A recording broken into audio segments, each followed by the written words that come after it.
What's up, everybody, and welcome in to another edition of the Sit Down. As always, if you enjoy this video, please make sure you hit that like button and let me know what you think of today's discussion in the comment section below. If you're new around here, you just haven't done it yet. We're living on a rock and seeing this video for the first time. I don't know what you're waiting for. Hit that subscribe button below now so you never miss another Sit Down video. Before we begin the video today, I know there's a lot of gamblers here in the space and here on the channel. If you enjoy gambling, you better make sure you go check out Profit X. Profit X is a peer-to-peer sports wagering site where you're not betting against a bookmaker. You're betting against lines created by yourself or ones created by others.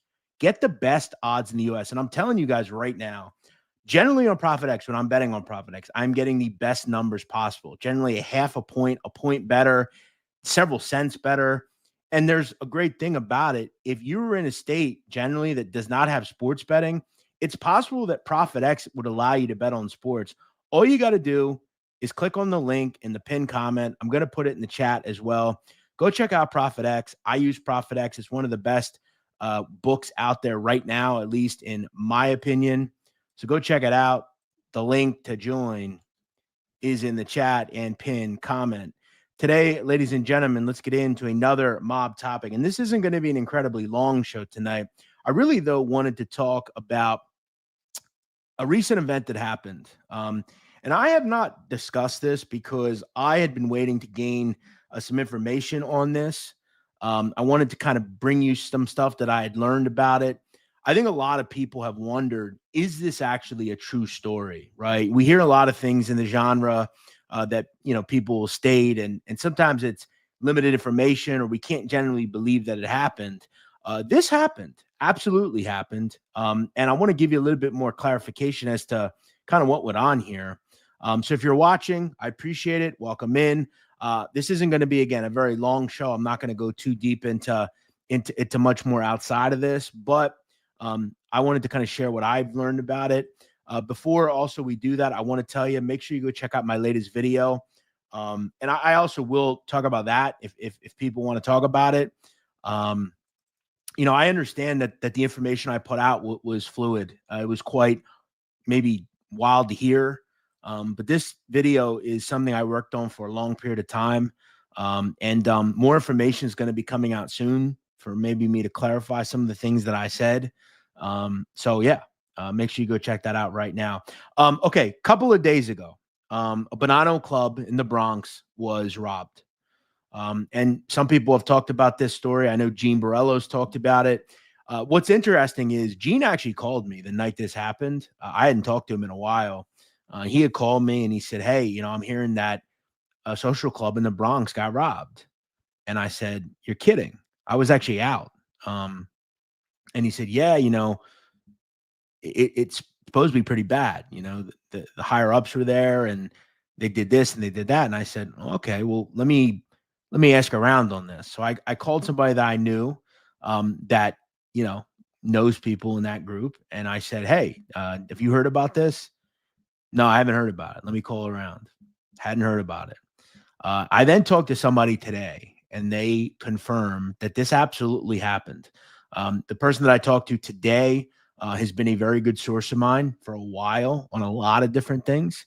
And what happened was there's a club in Pelham, in the Pelham Bay section of the Bronx, that there were people at, most notably Ernie Aiello, who I've reported is the number 3 in this family, and the number 2, at least till recently, who's, from what I understand, no longer the number 2, Johnny Joe Spirito, and his son, Johnny Joe Jr.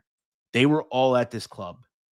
4 individuals walk in, rob everybody of their jewelry, and over $100,000 in cash, approximately around that amount. Now, from what I understand, the money that was stolen was not meant for the boss. It wasn't tribute payments like other people have said. From what I understand, it was for a person who is about to come home from prison, a little coming home present. There's also been discussion that shots were fired. That didn't happen. First of all, New York has shot spotter technology. If that happened, the police would come. That didn't happen. Now, this is a bad look for this family. but it's not something that hasn't happened before. We obviously remember that the Uvas did this in the 80s. We know that their end came pretty bad. Will the same end come to these individuals? Who knows? One thing I will tell you is two different people told me this is absolutely someone that has been in the club before. He knows the club. He understands the club. He knows who's in the club. He knows what goes on in the club. Now, it's possible that he farmed it out to someone else and they did it. But if you don't believe that this was somewhat of an inside job, I think you're crazy. What will happen next? I don't know. But Michael Mancuso was not there. That's something that I know he was not there. Now, this club, like I said, is in Pelham Bay. Now, this is a map that I had access to that is essentially all the different known social clubs or gambling areas in the Bronx. This is actually for the whole city. This outlines really every club that has ever have been around in New York City over the years. Now, there's been a bunch of clubs that are Bonanno based.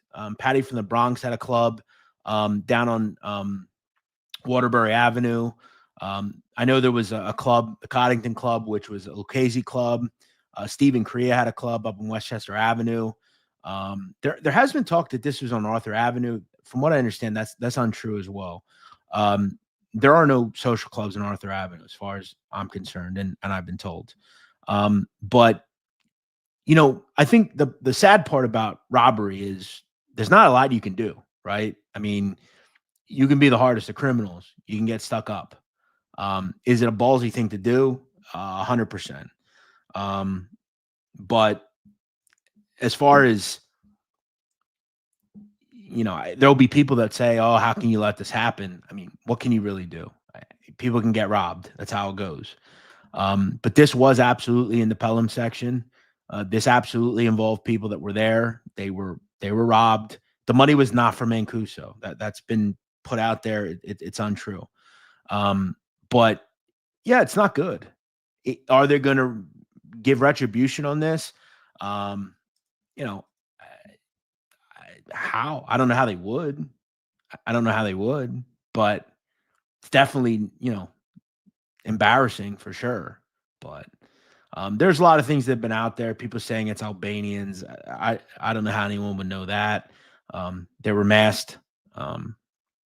So yeah, they're saying I had something to do with it. Yeah, no, I didn't. I'm not a burglar. I'm not an armed robber. So, but yeah, that's the latest you have on it. No police were called, so they weren't involved. And that's how you know there was no shots fired, because if you know anything about New York City, there's shot spotter technology. Was this done during the daytime?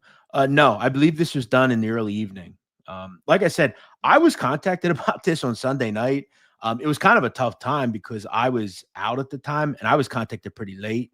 I was contacted like, 11 or so o'clock. So, I had heard, someone told me that no, it didn't happen. So I had to kind of sift through some things, but I will confirm this happened. This definitely happened. People were there, higher ups were there. The money was meant for a person about to get out from prison, and that's not going to happen now. So that sucks. It's a good amount of money, 6 figures. So that's what I have for you tonight. If anybody would like to support my channel, please hit that like button, hit that super chat icon if you're watching me currently live. If you are watching the show after the fact, hit the thanks button under the video. Goes a long way. Helps me get thumbnails and things like that. If anybody has any questions, I'll hang on for 5-10 minutes here on the video yesterday or whatever. It was Jackie Jr. I don't think Jackie Jr.'s gone. Jackie Jr. is also not real. Whoever it was, you would think that money was gonna be there. Sure. I don't think they thought it would be that much money there, but yeah. I saw 2 clips of your interview with Julian Dory. Great content. Thank you, man. I appreciate that. I hope you enjoyed it. Thank you for checking it out. Rob and the Social Club didn't work out too well for that couple in the 80s. Yeah, I mentioned that earlier. Again, that was a different time. It's funny. I actually spoke to, this was over a year ago. I spoke to a gang member, Blood's gang member, and I actually asked him, what would you do if a mobster came up to you and said, hey, you got to do this, you got to do that. And he was very nonchalant in saying that he wouldn't give a complete fuck what they would say. So I don't think anybody really is worried about it. I think they're going to do what they have to do to earn, just like the mob did. And I think that's kind of the issue for the mob is they have no problem stealing too. So, you're playing dirt, you get dirty, I guess. But as far as like, there's not much you can do on that. You get robbed. I mean, what are you supposed to do? Who's scared of a fat? Don't say that, man. That's not right. Is it true that you catfished some teenage girl? Wow, those are lofty accusations. No, actually, it was actually not a teenage girl, and I didn't do it. It was actually a girl that went to the University of Alabama. It was actually proven false multiple times when I worked at Barstool. It was a kid in Tennessee that did it. He was pretending to be me. He used my photo. But hey, good try, Daniel. Good try. Thank you for subscribing, by the way. Why is Dominic Cicale trying to get you clipped, Jeff? Fuck Dominic Cicale. Who gives a shit what he says? NBA Youngboy is an American treasure. Well, he just got pardoned today. Larry Hoover got pardoned today, too. Shout out to Larry Hoover, the founder of the Gangster Disciples. That said, Larry's going to have to go through 200 years in the state. So, not completely out. Eddie Siciliano says, I love your podcast. Thank you, Eddie. I appreciate that. Thank you, my friend. 3 black guys just robbed my social club. You believe this shit? Yeah, that might be what they're telling people. Who knows? What's up, Bob Cosmic? Thank you, my friend. Appreciate that. Thank you so much. Are you going to ever do a video from mob social clubs? Maybe. I guess you have to wait and see. Justin Mason. What's going on, Justin Mason? How are you? Love your channel, Marcus Young says. Thank you, Marcus. Marcus was not a fan of my Gene Gotti reference, but thank you, Marcus. Thank you for watching the show, my man. Just know that I wouldn't put that out for my health. Rare Cool Item says, Jeff, May is Celiac Disease Awareness Month. Well, thank you for letting us know, and I appreciate you telling us that. Make sure, if you feel willing, donate to celiac disease awareness causes. Thank you, Rare. Have I ever heard of the Springfield Mob in Illinois? I can't say I've heard much about them, no. No disrespect to your channel. You do a good job. Thank you. Thank you so much. Well, commuted and pardoned are pretty similar, for being honest. But I guess if you want to be particular, yes, he was commuted. A pardon is more of a forgiveness of a crime, which we're not doing. But yes, he was commuted. Let's just say he's getting out of federal prison. All right, guys, I'm out of here. I didn't want to stay on too long. Just wanted to get that information out there. What will happen next is remain to be seen. But it absolutely happened, this whole thing. And some people are missing out on a good amount of money. So, again, just know that I spoke to me, very credible people. So I thank you for checking out the show. And I hope you all have a great evening. I will catch you all again soon. Yeah, thanks for watching. I'll see you next time here on The Sit Down.